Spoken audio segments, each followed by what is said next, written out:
पत्रकार बंधुओं, ये प्रेस वार्ता का मुख्य मकसद केवल यह है कि जिस तरह से अन्याय और अत्याचार हो रहे हैं उनका विरोध करना और जनता तक ये सारी बातें पहुंचाना। आपके माध्यम से आप लोकतंत्र का चौथा स्तंभ हैं। आपसे अच्छा माध्यम कोई दूसरा नहीं है। आप पर किसी का प्रेशर भी आज तक नहीं रहा है और निर्भीक होकर निष्पक्ष रूप से जिस तरह से पिछली बार भी आपने प्रेस कॉन्फ्रेंस के माध्यम से और पूरे हिंदुस्तान को ये मैसेज दिया, उसका भी मैं आप लोगों को धन्यवाद देना चाहूँगा। आज जो बाड़ी में घटना घटी है वो निश्चित तौर पर बहुत निंदनीय है, उसकी घोर निंदा करता हूँ मैं। देखिए, एक एईएन और जेईएन ये लगे हुए हैं बाड़ी के अंदर और जिले भर में, राजस्थान भर में बिजली की जिस तरह से आपाधापी और चोरी जो होती है उसका मूल कारण है सरकार द्वारा अत्याधिक यूनिट के पैसे बढ़ाना। इसे किसान, मजदूर, गरीब आदमी इस बोझ को झेल नहीं पाता है। इसकी तो कोई रेमेडी निकाली नहीं और इन्होंने आदेश कर दिए कि वसूली करिए और वसूली करने के लिए अधिकारियों को डेप्यूट कर दिया। इधर तो अधिकारियों पे इस बात का प्रेशर है कि आप वसूली करिए और इधर बाड़ी विधानसभा के क्षेत्र से विधायक जी की लिस्ट आती है कि इन गांवों में जाने की ज़रूरत नहीं है, ये जाति विशेष के लोग हैं, इन गांवों में कतई जाने की ज़रूरत नहीं है। इस बात को लेके कई बार और टॉक्स हुई एईएन की और विधायक जी की।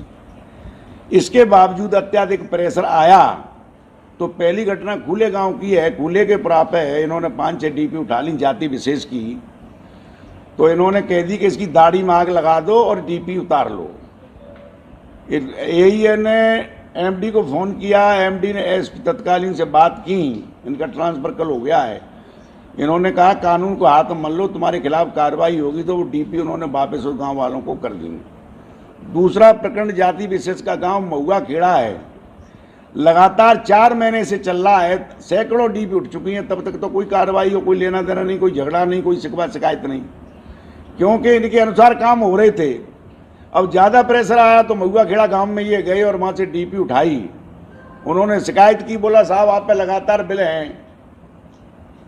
जाके और उन्होंने कहा कि डीपी को वही रख दो, ये न कैसा मेरी नौकरी प्यारी है, आप ऊपर बात करो, या तो इन बिलों को माफ़ करवा दो या कम करवा दो 10-20-25%।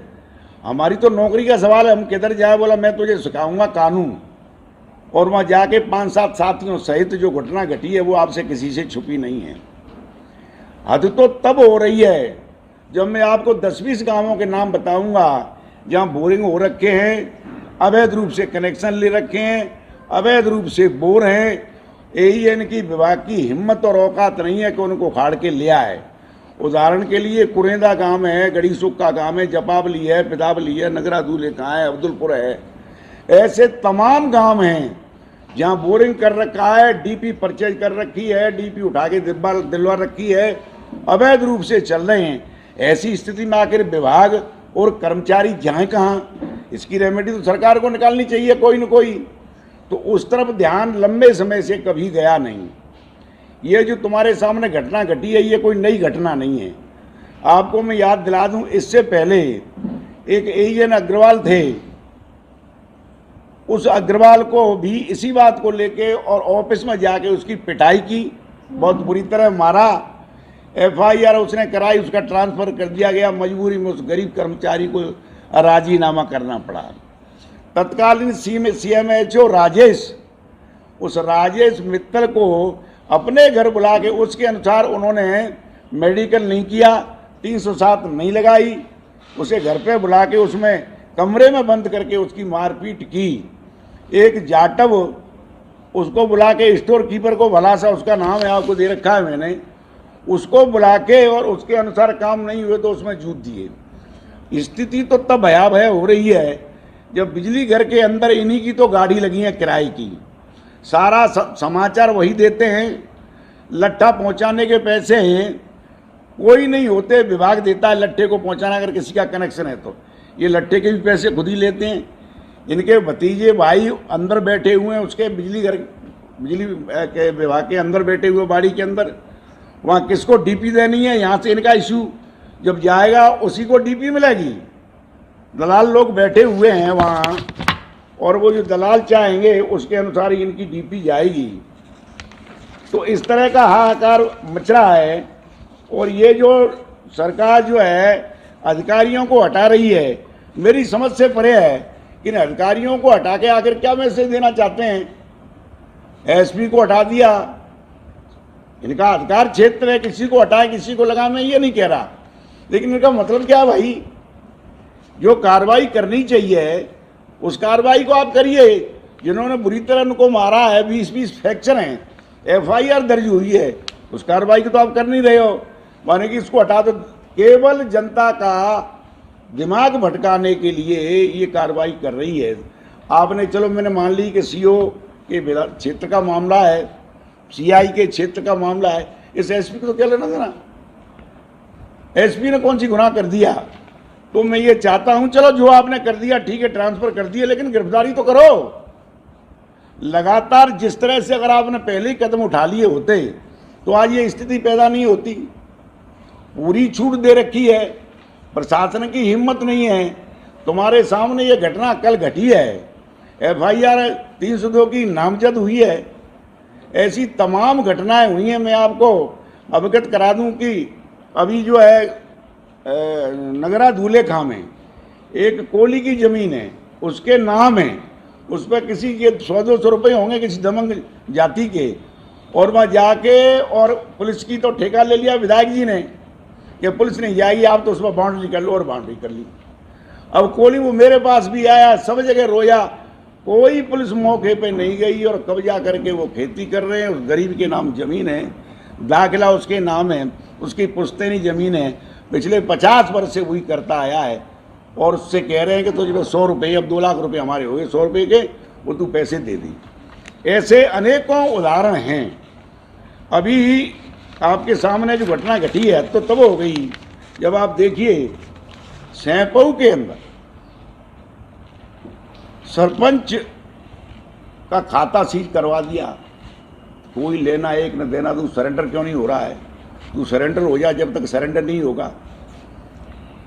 वीडियो अपना बिठा रखा है, एक पट्टे की जांच आती है और पट्टे की जांच में दोषी पाए जाते हैं तत्कालीन सरपंच। कलेक्टर आदेश करता है एफआईआर कराई जाए, वीडियो एफआईआर नहीं कर रहा।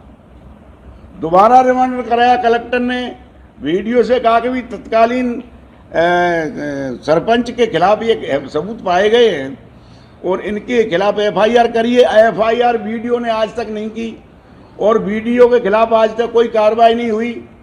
कई बार रिमांडर करा दिया। ये लोग कमिश्नर साहब से भरतपुर मिले आए, उन्होंने भी आश्वस्त किया है, लेकिन अगले के खिलाफ कोई अभी तक कार्रवाई नहीं हुई है और शांत होकर वही वीडियो काम कर रहा है। तुम्हारे सामने की बात है, एक एईएन को वीडियो बना रखा है बाड़ी के अंदर, उसी को ईओ का चार्ज दे रखा है, उसी को सीडीओपी का चार्ज दे रखा है, उसी को सरमथरा के ईओ का चार्ज दे रखा है। वो पूरा कमीशन कलेक्ट करके नरेगा का और इन सबका कलेक्शन करके हर जगह से देता है। खुद का सगा भतीजा नगर पालिका में बिठा रखा है। एक होतम सिंह एससी का चेयरमैन नगर पालिका के अंदर, बोली लगी कौन बनना चाहता है, बोली में होतम सिंह जाटव ने कहा इतने पैसे मैं दूंगा मैं चेयरमैन बनने के, उसकी जमीन बिचवा दी। अब अपना भतीजा बिठा दिया है, कोई भी टेंडर निकलेगा पैसे यहाँ चाहिए 25%, सब खुद का भतीजा बैठा है। बाड़ी के अंदर अपना बेटा प्रधान बना रखा है आपकी जानकारी में, और वो जो रामजीत है वीडियो, उसको वीडियो बना रखा है। सारी लूट पंचायत समिति की, नगर पालिका की, सबकी लूट होकर कलेक्शन हो रहा है। एक उस अधिकारी को सरकार की हटाने की मंशा नहीं है और अधिकारियों को तो मंशा है, लेकिन एक आदमी सीडीओपी का चार्ज, ईओ नगर पालिका का चार्ज, बीडीओ का चार्ज, सरमथरा ईओ का चार्ज, 4 लेके बैठा है, क्योंकि वो उनके विश्वास पात्र है। कलेक्शन करके देखा है, मैं कई बार कह चुका, कोई आज तक उस व्यक्ति को नहीं हटाया और उन्हें ऐसा विश्वास पात्र मिलता नहीं है। वीडियो सैंपऊ के बारे में कई बार कंप्लेंट कर दी कि साहब ये कलेक्टर के आदेश नहीं मान रहा है। कलेक्टर ने कई बार कह दी एफआईआर करने के लिए तैयार नहीं है, विधायक जी कहते हैं जब तक मैं बैठा हूं तो ये कोई हटाने वाला नहीं है। कलेक्टर क्या है, कलेक्टर करते रहे आदेश कलेक्टर। तो इस तरह की त्रायमाम हो रखी है। सबको पता है कि वर्तमान का जो सीईओ बैठा है सैपो के अंदर, जाति पूछता है, जाति पूछने के बाद एफआईआर करता है। कोई पीड़ित व्यक्ति आए तो तेरा कुछ नहीं हो सकता जब तक विधायक जी नहीं कहेंगे। विधायक जी का आशीर्वाद लेके आ, विधायक जी के पैर छू के आ। ये हालात जब से ये आया है सीईओ सैपो, जिसे तत्काल उठाना चाहिए, उसको तो हटाया नहीं है। जो सबसे जाति पूछता है इंक्वायरी करा लो, मैं झूठ नहीं बोल रहा, तो पता कर लो आप मेरे, और मेरी झूठ बोलने की आदत भी नहीं है। अरे हटाओ, सीईओ को हटाओ ना, जिसके क्षेत्र में जुआ हो रहा है, सट्टा हो रहा है, शराब की घटना आए दिन हो रही हैं। रिकॉर्ड देख लो, मैं नहीं कह रहा, रिकॉर्ड तो देखिए आप, उसे इनको हटाना चाहिए। विकास की गंगा बहाने वाले का एक आपको सटीक एग्जाम्पल दूं। गत दिन पहले, कुछ दिन पहले सैपो के पुल का उद्घाटन हुआ, दादागिरी से हुआ। एक्शन छुट्टी लेके चला गया, एईएन छुट्टी लेके चला गया। वो चले क्यों गए कि कोई राज्य सरकार से उस पुल का लेना देना नहीं था। फॉर योर काइंड इन्फॉर्मेशन पत्रकार बंधुओं, कोई लेना देना नहीं। पूरी योजना, पूरा पैसा केंद्र का। मैं पुनः आपको रिमाइंडर करा रहा हूं, और पत्रकार बंधु आप पूछ भी सकते हैं विभाग को, अधिकारियों को, तो भाई मुझे ये बता दो इसमें राज्य सरकार का कुछ है क्या। पंडित जी बुला लिए, मंत्र उच्चारण होने लगे, विधायक जी फीता काट रहे हैं, बाबाई लूट रहे हैं। अरे भैया, पूरा पैसा केंद्र का है, पूरी एक नोट ए सिंगल पैसा, 1 रुपया नहीं है। और वहां कह रहे हैं लेना एक न देना दो। ब्राह्मणों की तरफ कोई आंख उठाएगा, ब्राह्मणों की तरफ कोई देखे। अरे ब्राह्मणों की दुहाई देने वाले, ए ब्राह्मण के रक्षक, मुझे एक बात बता दे, तेने उस के शर्मा, जो बेचारा 20 बार ठेकेदार गया कि भाई मैं कमीशन बाद में दे दूंगा, उसकी नहीं कमीशन नहीं है तो कोई तेरा बिल पास नहीं होगा। मजबूरी में उसने दुखी मन से जाके जो नाली बनाई थी वही नाली तोड़ी, तुम्हारे सामने अखबार में पड़ी होगी। उसने स्पष्ट तौर पे कहा है वो ब्राह्मण नहीं है। एक लड़का खिदरपुर का, वो 12 भाई के बेले में कुछ बोल गया होगा। मैंने कहा तू बोला कैसे? 3 लड़के भेज दिए ठाकुरों के, जाके उस ब्राह्मण की पिटाई की। 12 ब्राह्मणों की दुहाई देने वाले। मेरे ख्याल से इनको ज़्यादा कोई जानकारी तो इसलिए हो नहीं सकती कि शिक्षा भी नहीं है, अनुभव भी नहीं है, और इन्होंने कहीं उठक बैठक सत्संग नहीं किए, भले आदमी में कोई बैठे नहीं। ये ब्राह्मण जो सतयुग से रह के कलयुग तक इतने बलवान हुए हैं, जिनके एक मंत्र से स्वाह हो जाए, जिन्होंने कई बार पृथ्वी को विहीन कर दिया, ये माला भी जपते हैं तो फरसा भी हाथ में रखते हैं, ये आदिकाल से योद्धा रहे हैं। ब्राह्मणों की तू क्या रक्षा करेगा? ये ब्राह्मण तो दुनिया की रक्षा करते हैं, ये खाली कोई तिलक लगाने वाले नहीं है, ये योद्धा भी हैं। इन्होंने महाभारत काल से लेके आज तक इन्होंने, इनके 50 उदाहरण इनकी वीरता की, इनकी क्या मदद करोगे तुम? चुपड़ी चुपड़ी तुम बातें करते हो, ब्राह्मणों के साथ अन्याय कर रहे हो सरासर। पहले आपके सामने मैंने कहा था कि सब ब्राह्मणों के खिलाफ अपने आदमी लड़ाए, अब बेचारे भय बस वो कहा है सरपंच कह भाई को 1.5 साल बाकी है। अरे साहब, एमएलए साहब ने कोई गुस्ताखी नहीं की है, कुछ नहीं किया हमारे साथ। अभी घटना तुम्हारे सामने बाकी है बाड़ी की, सरेआम मार दिया। एफआईआर बड़ी मुश्किल से 302 की हुई है। वो कौन मार गए ये जांच का विषय है, लेकिन एफआईआर हुई है। संभावना प्रबल है, जब लोग कह रहे हैं कि हमने इसके साथ देखा है, और देखने के बाद वो आदमी की लाश मिलती है, तो हम क्या अंदाज लगा सकते हैं क्या बात हो सकती है। तो आए दिन इस तरह की घटनाएं हो रही हैं, कोई आज तक कार्रवाई नहीं हुई है। सरकार प्रेशर बना के अधिकारियों कर्मचारियों जो एफआईआर करा थे उनके ये राजीनामा करवा देते हैं। तो इस तरह के तमाम बिंदु हैं जो मैंने आपके सामने रखे हैं कार्य। और भला हो पत्रकार बंधुओं का जो समय समय पे जो है आप उठाते रहे इनको। ये देखिए आप, ये डीपी उठाने वाले वाहन भी नहीं किए हैं, ये गिरिराज सिंह चौहान हैं। ये जो है इनके वाहन लगे हुए हैं, किसकी डीपी पहुंचानी है किसकी डीपी नहीं पहुंचानी है, ये इनका काम है। कमीशन एजेंट इनके बैठे हुए हैं पत्रकार बंधु हो। किसके बैठे हैं कमीशन एजेंट? ये विधायक जी के, और किसके मेरे बैठेंगे क्या?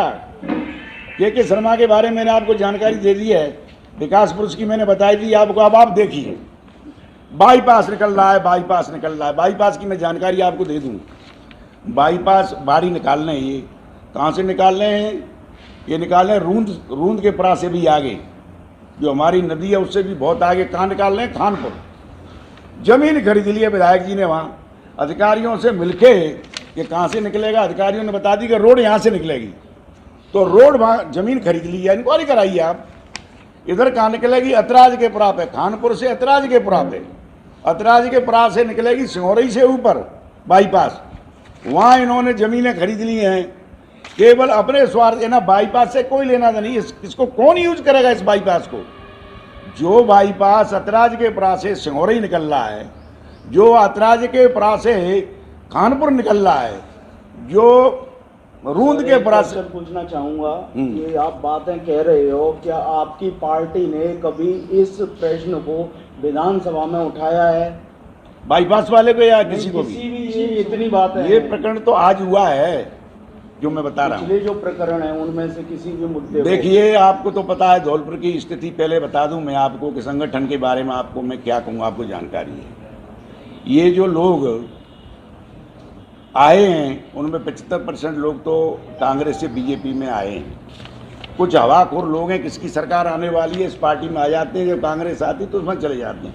मैं किसका नाम लूँ, क्यों टिप्पणी क्यों करूँ किसी के ऊपर, लेकिन पत्रकार बंधुओं से कोई छुपी नहीं है। जिनके आधे घर वाले तो पैर छू रहे हैं विधायक के, वर्तमान के बाड़ी वाले के, और कुछ लोग दिखाने के लिए बीजेपी में आ गए हैं। किन किन से कहें? आपके सामने मैं ये बात कहना चाहता हूँ और कहूँगा भी निर्भीक होके कि मुझे आप बता दीजिए कितने लोगों ने विधायक बाड़ी के खिलाफ आज तक कोई प्रेस कॉन्फ्रेंस की, कोई स्टेटमेंट आया, किसी की तरफ से आया तो मुझे आप बता दो। कोई बोलता हो इनके खिलाफ तो बता दो। इतना टेरर बना रखा है। एक और जानकारी दूं टेरर के नाम पे, ये इसके पीछे योजना, ये मारपीट की ये घटनाएं और जिस तरह की हो रही हैं, ये कोई साधारण मारपीट नहीं है। ये इसके पीछे लॉजिक ये है कि कुंडा वाले जो राजू भैया हैं उनका जिस तरह से टेरर है, इस तरह से टेरर बना के जो इन्होंने अवैध रूप से विकास के नाम पर जो पैसे की लूट की है, PMGSY प्रधानमंत्री ग्राम सड़क योजना की हो, सिंचाई विभाग के पैसे हों, नरेगा के पैसे हों, जो इन्होंने 50-40 करोड़ रुपए जो कमाए हैं, इन्हें एक ही खतरा लग रहा है कि जिस तरह का माहौल बन रहा है उस तरह से मुझे लगता है कि अगर टेरर पैदा नहीं किया तो कहीं लोग मेरे पैसे को भी नहीं खा जाएं। तो ये उस टेरर को बनाने के लिए कि जिसमें मैं पैसा दूं कम से कम वोट तो दो, वो टेरर कुंडा के राजा भैया की तरह पैदा करके और भय व्याप्त करके ये मैसेज देना चाहता है कि कोई मलंगा के पैसे ऐसे नहीं है विधायक जी के कि लोग खा जाएं। ये पैसे के अलावा इनका कोई चारा नहीं रहा है। कोई समाज ऐसा नहीं है, मैं पहले आपसे कही थी, जिसको परेशान नहीं किया हो, जेल में नहीं डरवाया हो, झूठे इन्होंने केस नहीं लगाए हों, और अब अधिकारी कर्मचारी बात नहीं मानते हैं तो उनकी क्या हालत कर दी है। मैं कह रहा हूँ 307 और 308 से कम क्या धारा लगेंगी साहब?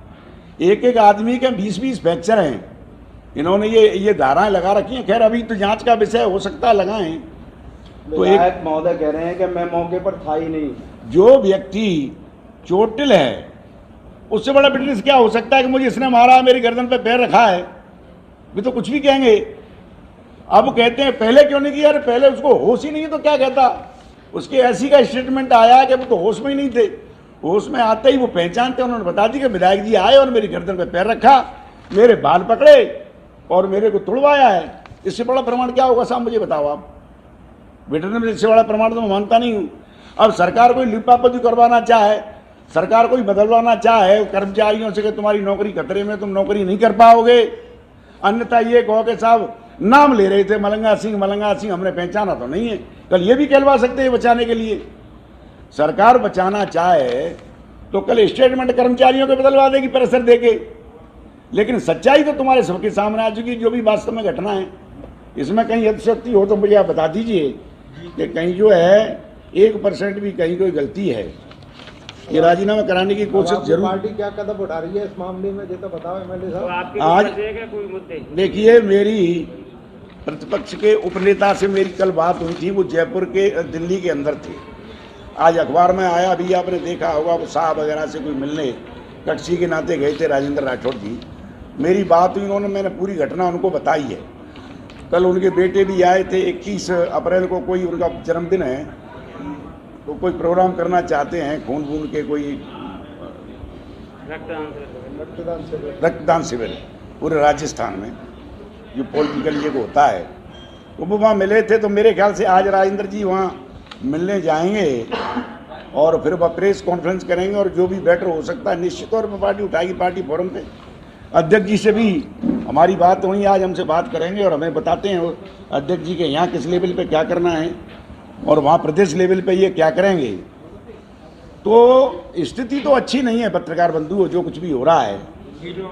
और बिलोनी के बारे में आपको जो भी घटना घटी है, कितनी निंदनीय है, पूरे देश में हाहाकार मचा जो भी हुआ।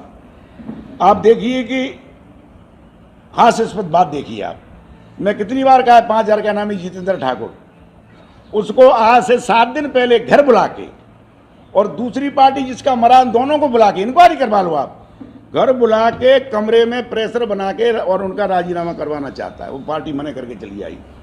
अरे साहब आपने आगे बिठा दिया, हमारे घर में बिठा के आप दबाव दे के राजीनामा कर रहे हो।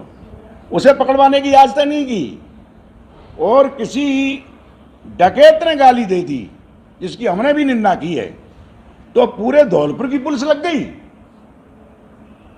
पकड़ने के लिए, बर्बाद करने के लिए। करो बर्बाद, उसने कानून हाथ में लिया है तो करो, हम उसकी घोर निंदा हम भी करते हैं। लेकिन भैया ये जो बंदूक लेके घूम रहा है, सरेआम जुआ करा रहा है, इसको पकड़ने के लिए मैंने अभी जो एसपी साहब का ट्रांसफर हो गया, मेरी उनसे बात हुई।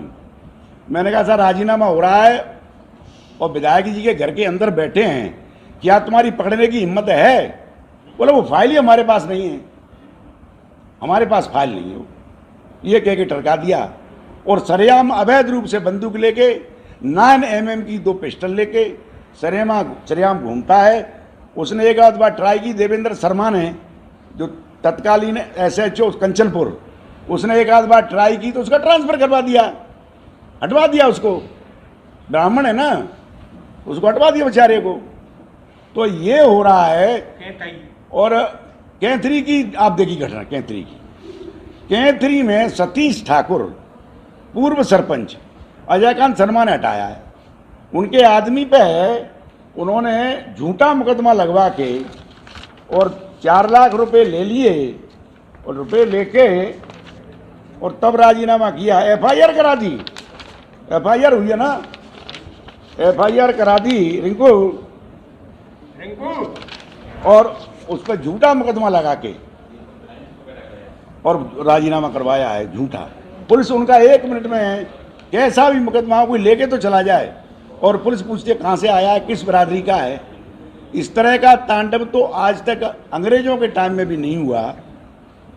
इस तरह की जो आम चर्चा है, लोग कहे भले ही नहीं टेरर के मारे। अब कौन कहता FIR होती नहीं है? सरेआम एक MLA 7 बार पीट चुका हो, 1 बार नहीं 7 बार। अपने 3 कार्यकाल में ऐसा कभी नहीं हुआ कि विधायक जी के हाथ पर नहीं सुरसुरा रहे हों और किसी न किसी कर्मचारी को, किसी न किसी अधिकारी को जाके और नहीं पिटाई की हो, और सरकार प्रेशर बना के कंप्रोमाइज करा देती है। हिम्मत नहीं है, ऐसी खुल के नहीं बोल पाते, अधिकारी खुल के नहीं बोल पाते। इस मामले में भी आपको लगता है कि आगे कंप्रोमाइज हो सकता है? भाई मुझे बताओ, ये एम्प्लॉई हैं, अगर सरकार चाहेगी, गहलोत चाहेंगे, गहलोत साहब, तो कह देंगे भाई तेरी नौकरी खतरे में है यार, ठीक नहीं है, तू कह दे मैं नहीं पहचानता, तो हो जाएगा राजीनामा। क्या संभव नहीं है? और उनकी सही नियत हुई, उन्हें गांधीवादी कहते हैं, उन्हें गांधी जी कहते हैं, बड़े सच्चे हितैषी हैं, तो करवाओ गिरफ्तार। हिम्मत है तो करवाओ गिरफ्तार।